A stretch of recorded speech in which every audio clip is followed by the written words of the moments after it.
விசேஷ நாளில் சாமிக்கு ஏதாவது இனிப்பு பிரசாதம் செஞ்சு வச்சு பூஜை பண்ணுவோம். அந்த மாதிரி சமயத்தில் ஆரோக்கியமான இந்த கோதுமை ரவா கேசரியை செய்யலாம். எப்படி செய்யலான்னு பார்க்கலாமா? ஒரு வாணலில் கொஞ்சம் நெய் விட்டு அதில் 1 1/2 கப் அளவுக்கு கோதுமை ரவையை போட்டு அதை ஒரு 2 நிமிஷம் நம்ம வறுத்து விட்டுக்கலாம்.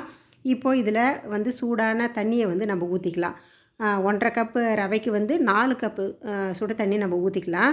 இதை அப்படியே நல்லா மிக்ஸ் பண்ணி விட்டுட்டு மூடி இதை நம்ம வேக விட்டுக்கலாம். இது வெந்துட்டு இருக்கிற சமயத்தில் இன்னொரு பேனில் நெய் விட்டு அதில் திராட்சை முந்திரி சேர்த்து நம்ம வறுத்து எடுத்துக்கலாம். இப்போ நம்ம வேக வச்சுருக்கிற கோதுமை ரவையும் நல்லா வெந்திருக்குது. கரண்டியால் நல்லா கலக்கி விட்டு அப்படியே லைட்டாக இதை நம்ம மசிச்சும் விட்டுக்கலாம். இப்போ ரவை எடுத்த அதே கப்பில் 1 1/2 கப் அளவுக்கு நாட்டு சர்க்கரை சேர்த்துக்க போகிறேன். நாட்டு சர்க்கரைக்கு பதிலாக வெல்லம் கூட நீங்கள் கரைச்சி வடிகட்டி சேர்த்துக்கோங்க. இனிப்பை தூக்கி கொடுக்கறதுக்காக இதில் ஒரு சிட்டிகை அளவுக்கு உப்பு சேர்த்துக்கிறேன். அதுக்கப்புறம் கேசரி பவுடரில் கொஞ்சம் தண்ணி விட்டு கலந்து அதையும் சேர்த்துக்கிறேன். நீங்கள் கேசரி பவுட்ரு வேணான்னா அதை ஸ்கிப் பண்ணிக்கலாம். இதை நல்லா மிக்ஸ் பண்ணிக்கலாம். இப்போ நம்ம போட்ட சர்க்கரை எல்லாமே நல்லா மெல்ட் ஆகி கெட்டியாகிடுச்சு.